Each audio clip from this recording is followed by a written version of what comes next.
Demmba Hammadi Saada. Demmba Hammadi Saada e joni bandiraɓe jamdi beeɗa Demmba Hammadi Saada tokkirta yeeso ngo joni o yaltiri mum ɗo gendarmaɓe nan ɗo jeeɗi machallah alhamdulillahi rabbil alamin alhamdulillahi rabbil alamina ko radio FM e radio fof kamɓe fof ɓe gaari ɓen ɗo koccite Demmba ewa eɗen jiiɗi joni wadde mo direct pour o haalda yimɓe he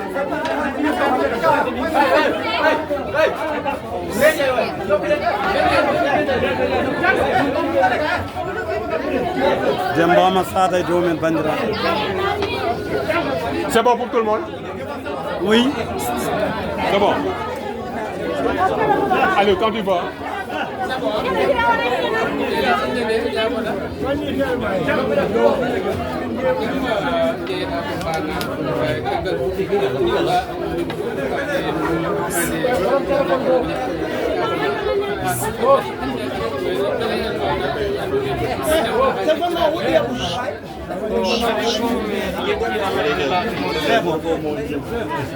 yetti Allah e nelaɗo muɗo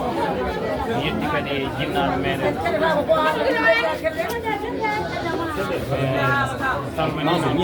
bandiraɓe fof kadi mi jarnima ɗumen fof noon ko yettere Allah alhamdulillahi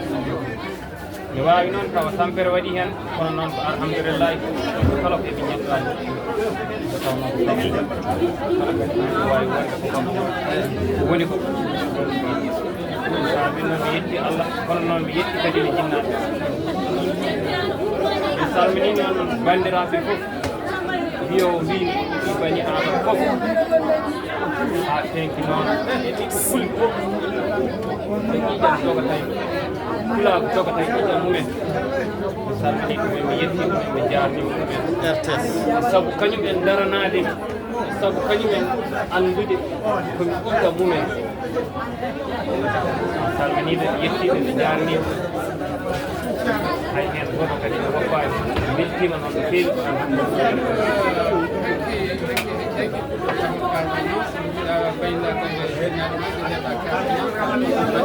beɗeɗe mbawɗa lawol ma yimmirɗa ko an ɗe moƴƴi aɗa filmode ɗum o filme ka ɗo tan yottademi ɗo ko mawɗum machallah alhamdulillahi kono jafano ko wawi taw tampere heeji mawɗo eyyi wayde Allah waɗi hami wawi joni noon bandiraɓe fof mbiɗa salmin ɗumen mbiɗa jarno ɗumen fulde mbiɗa wiya ha hande jinnoɗe eko gonɗon ko daronoɗe eko gonɗon ko min ko gonmi ko addanimi yidde ɗum e saabu yiide ma ɗum noon mi salmini ɓiɓɓe fulɓe ɓe mi jarnimamaɓe ha handene kadi mbiɗa yiiɗi ɓiɓɓe fulɓe yo darane e gaynako innene e gaynako sinnede Demmba won cornisi en mi salmini on noon mi yetti on mi jarnima sukaɓe ɓe mbiɗa wiya tan min mbawmi wiide tan kamɓe yoɓe jinno yoɓe daro e gaynaka nde tawno ko ɗum woni ko tawɗen ko nan eɗen foti daranade ɗum eɗen foti kadi sinnanade ɗum so en tinnanima ɗum tan ma en heɓ hen nafoore muɗum mi salmini on noon mi yetti on mi jarnima on merci Demmba Jum Grand, ni ngay jobe non non. Grand. Non non, ni ngay non non. ah merci